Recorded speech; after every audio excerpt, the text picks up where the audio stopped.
여호수아를 향한 하나님의 음성이라는 제목으로 은혜를 나누겠습니다. 일본의 여류 작가 미우라 아야코는 빙점이라고 하는 소설의 저자입니다. 그녀는 7년 동안 초등학교 교사로 재직을 하다가 폐결핵에 걸려 교사직을 그만두게 됩니다. 그 후 척추 만성골염으로 13년 동안 투병 생활을 하게 되었습니다. 그녀는 그때 성경을 읽고 세례를 받게 되었습니다. 그리고 누군가에게 이런 질문을 받게 됩니다. 기독교에는 불교와 같은 염불이 있습니까? 예를 들어 나무아미타불 이런 불교와 같은 염불, 무슨 주문 같은 게 있습니까? 이렇게 물은 것입니다. 그 질문에 이렇게 대답하였습니다. 엄밀히 말하면 기독교에 염불은 없습니다. 하지만 비슷한 말이 있는데 임마누엘 아멘이라는 것입니다. 이것은 세계적 공통 단어인데 하나님이 나와 함께 계십니다. 그렇습니다. 라는 뜻입니다. 오랜 요양 생활을 하는 가운데 문득 쓸쓸해지면 곧잘 임마누엘 아멘이라고 외칩니다. 그러면 전능하신 하나님이 온전히 지켜주심으로 마음이 평안해집니다. 때때로 좋지 않은 생각이 스치면 또 임마누엘 아멘이라고 고백합니다. 그러면 더 이상 좋지 않은 생각이 나지 않습니다. 다른 사람에게 오해를 받을 때도 임마누엘 아멘을 외치면 하나님이 다 알고 계시기에 오히려 기쁨이 솟아오릅니다. 여러분도 하나님이 나와 함께 하십니다. 임마누엘 아멘 이 고백을 하시기 바랍니다. 오늘 우리가 봉독한 말씀 여호수아 본문에 모세를 이어 지도자가 된 여호수아에게 주신 하나님의 약속이 나오게 됩니다. 하나님이 여호수아를 불러 가나안 정복 과업을 맡기셨습니다. 하지만 여호수아는 이 새로운 일과 목숨을 건 전쟁을 감당하는 일에 두렵고 떨렸습니다. 그때 하나님이 어디로 가든지 너와 함께하며 떠나지 않으며 버리지 않겠다 하며 그 함께하심을 약속해 주셨습니다. 그런데 그 약속은 모세와 여호수아뿐만 아니라 하나님을 의뢰하는 성도들에게도 오늘 이 시간 우리에게도 주신 약속의 말씀인 것입니다. 하나님은 우리와 함께 계시고 떠나지 아니하십니다. 어떤 상황에도 염려하지 마시기 바랍니다. 결코 두려워하지 마시기 바랍니다. 하나님이 함께 하시며 우리를 도와주십니다. 어려운 문제를 자신의 힘으로 해결하려고 애쓰지 마세요. 모든 문제를 하나님께 맡기시기 바랍니다.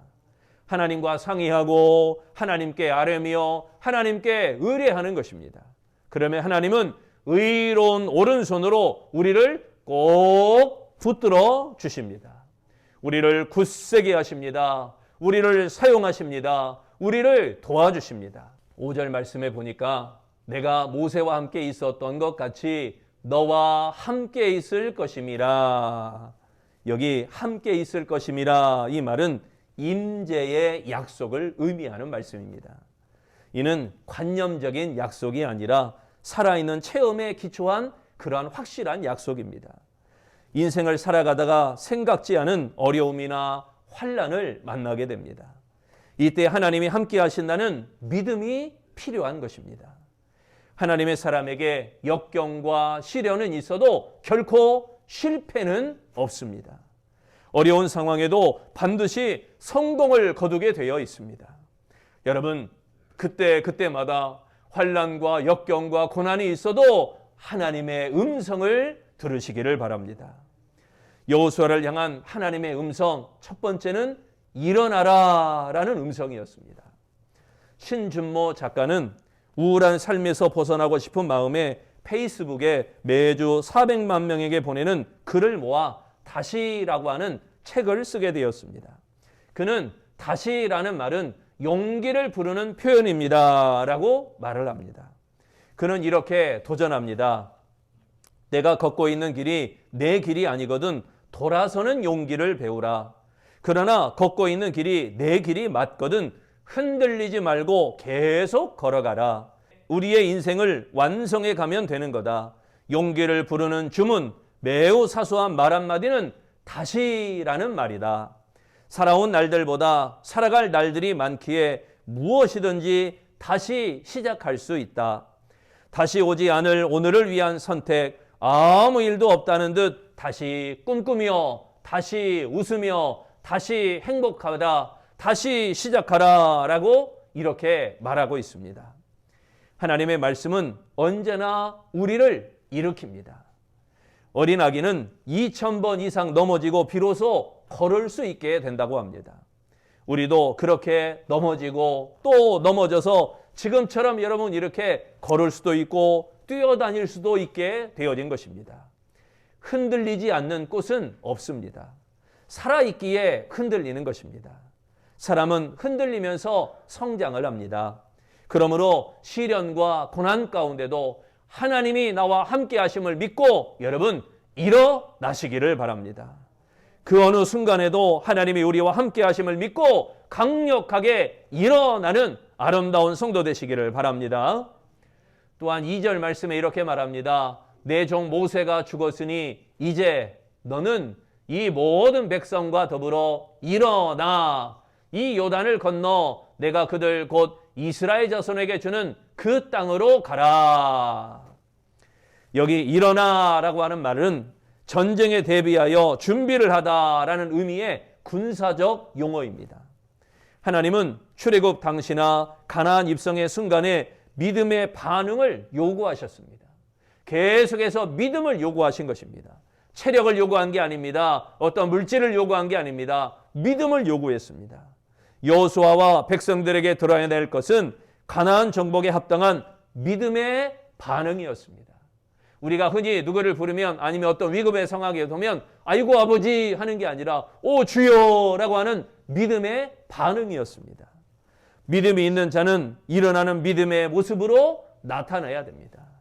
그러기에 일어나라라는 명령은 위로와 격려에 대한 말인 것입니다. 이 말씀에 힘입어 절망과 낙심의 자리에서 일어나시기를 바랍니다. 우리는 기막힌 일을 당하고 도무지 의욕이 생기지 않는 그러한 상황을 만나기도 합니다. 그러나 일어나라라는 하나님의 음성을 듣고 일어나야 합니다. 우리와 함께 하시는 하나님이 계시기 때문에 우리는 일어날 수 있습니다. 아름다운 성도 여러분, 강력하게 일어나시기를 바랍니다. 하나님이 우리와 함께 하십니다. 하나님이 우리를 붙들어 주십니다. 할렐루야. 여호수아를 향한 하나님의 음성 두 번째는 담대하라라는 음성이었습니다.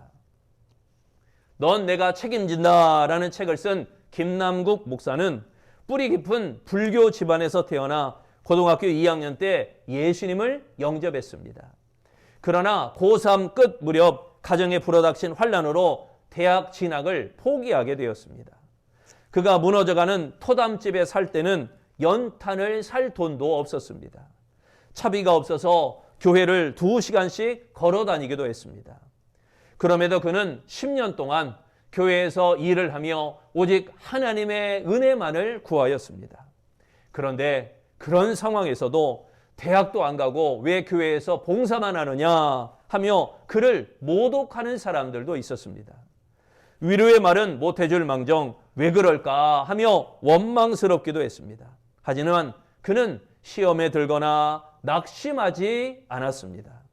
하나님이 책임져 주신다는 믿음, 하나님이 나를 보장해 주신다는 믿음, 그 믿음이 있었기 때문입니다.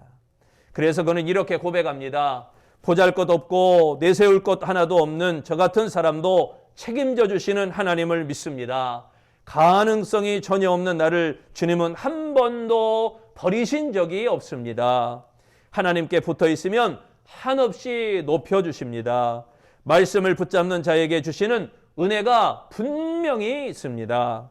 어렵고 힘들어도 환경을 탓하지 말고 말씀을 의지하며 하나님을 바라볼 때 하나님은 버리지 아니하시며 함께 하십니다. 6절에 말씀합니다. 강하고 담대하라. 너는 내가 그들의 조상에게 맹세하여 그들에게 주리라 한 땅을 이 백성에게 차지하게 하리라. 한 땅을 이 백성에게 차지하게 하리라. 여기 담대하라라고 했죠.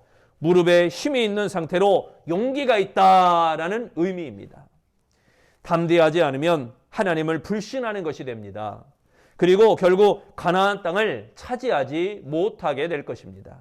그러므로 가나안 정복을 앞둔 백성에게 요구되는 그 자세는 오직 담대함이었습니다. 마음을 담대해야 하는 것은 여호수아와 이스라엘 백성에게만 요구되는 것이 아닌 것입니다. 하나님의 나라를 소망하는 모든 성도들에게 요구되는 그러한 자세가 바로 담대하라는 것입니다. 여러분의 자세는 어떠하십니까? 마음을 강하게 하고 마음을 담대히 하고 계십니까? 많은 대적을 만나고 환난을 당하며 살아갑니다. 이때 마음을 담대히 해야 됩니다. 하나님이 요구하시는 것은 용사의 마음이기 때문입니다. 그러므로 여러분 어떤 상황이 펼쳐지더라도 담대히 나아가는 아름다운 성도 되시기를 바랍니다. 세 번째, 여호수아를 향한 하나님의 음성은 준행하라라는 음성이었습니다. 웨이슈잉이라고 하는 사람이 하버드 새벽 4시 반이라는 책에 영국 선박 선물관 특별한 배 한 척을 소개하고 있습니다. 이 배는 첫 항해 이후에 100번 넘게 암초에 부딪혔고 100번 넘게 빙산에 부딪혔으며 100번 넘게 폭풍을 만나 돛대가 부러지기도 했습니다. 이 배는 수많은 어려움을 겪었습니다. 그럼에도 불구하고 침몰하지 않고 이 거센 파도를 이겨냈습니다. 이 배가 유명해진 것은 한 변호사 때문입니다. 어려움을 만났을 때 이 선박 박물관에서 이 배를 보고 용기를 얻었습니다. 그 만나는 고객들에게 박물관에 가서 이 배를 보라라고 권면을 합니다. 그 결과 2천만이 넘는 사람들이 이 배를 관람했습니다. 수없이 많은 파도와 암초를 이기고 끝까지 대서양을 건넌 이 배를 보면서 이런 자신감을 얻었습니다. 나도 이 배처럼 인생의 파도와 맞서리라. 관람객들이 방명록에 가장 많이 남겼던 문장은 이것이었습니다. 파도를 만나보지 못한 배는 없다. 여러분, 인생이라는 바다에서 파도를 만나지 않은 배는 없습니다. 어떤 배든지 작든 크든 다 파도를 만나고 살아갑니다. 중요한 것은 파도를 이기고 파도를 향하여 전진하여 나아가는 것입니다. 그런데 우리의 힘만으로는 파도를 이길 수가 없습니다. 파도를 이기려면 하나님의 말씀을 의지해야 됩니다. 아브라함에게 약속하신 말씀이 오늘 우리에게도 그대로 이루어지는 줄로 믿습니다. 8절에 말씀합니다. 이 율법책을 내 입에서 떠나지 말게 하며 주야로 그것을 묵상하여 그 안에 기록된 대로 다 지켜 행하라. 그리하면 내 길이 평탄하게 될 것이며 내가 형통하리라. 여기 지켜 행하라 라고 했죠. 단순한 묵상이 아니라 실천하다라는 의미입니다. 실천하는 것, 준행하는 것입니다. 말씀이 매일의 삶을 지배할 때 하나님의 평안을, 하늘의 평안을 맛보게 되며 하나님이 보장해 주시는 그러한 복을 얻게 되어지는 것입니다. 형통의 비결은 말씀을 준행하는 데 있습니다. 말씀대로 그대로 지켜 행하시기를 바랍니다. 일이 잘 되지 않는 어려움이 계속되고 있습니까? 하나님의 말씀을 가까이 하고 그 말씀을 읽으며 말씀대로 준행해 보시기를 바랍니다. 말씀을 가슴에 새기고 그 말씀을 지키시기를 바랍니다. 여러분, 형통하기를 바라십니까? 말씀을 지켜 준행하는 일에 힘쓰는 우리 아름다운 성도들이 되시기를 바랍니다. 아프리카 선교로 일생을 바친 데이빗 리빙스턴은 어려서부터 하나님의 선교에 힘을 쓰겠다고 그렇게 기도했습니다. 그가 선교사로 활동하던 중 옥스퍼드 대학 학생들 앞에서 강연을 하게 되었습니다. 그런데 그의 모습은 사자에게 물려 한쪽 팔을 잃어버린 상태였습니다. 그래서 빈 소매자락, 팔이 없으니 빈 소매자락만 덜렁거리고 있었습니다. 그 모습을 보고 한 사람이 물었습니다. 사나운 맹수들과 야만인들 속에서 어떻게 이토록 귀한 사명을 감당할 수 있었습니까? 그 비결이 무엇입니까? 그러자 리빙스턴은 이렇게 대답합니다. 내가 그 일을 감당할 수 있었던 비결은 오직 한 가지였습니다. 마태복음 28장 20절 볼지어다 내가 세상 끝날까지 너희와 항상 함께 있으리라. 이 하나님의 약속이었습니다. 여러분, 이 약속은 곧 우리를 향한 약속이 되어지는 줄로 믿습니다. 사랑하는 성도 여러분, 인생이 힘들고 답답한 상황에 이를 때마다 이 약속을 기억하시기 바랍니다. 내가 너와 함께 있을 것이다. 내가 너와 함께 있을 것이니라. 이 약속을 믿고 어려운 자리를 박차고 일어나는 아름다운 성도 되시기를 바랍니다. 또한 마음을 강하게 하고 지극히 담대하게 하는 아름다운 성도 되시기를 바랍니다. 그리고 온 힘을 다하여 말씀을 준행하는 아름다운 성도들이 되시기를 바랍니다. 그리하여 하나님의 형통이 날마다 더해지는 아름다운 성도로서 온전한 신앙생활을 이루는 복 있는 그리스도인 되시기를 축원합니다.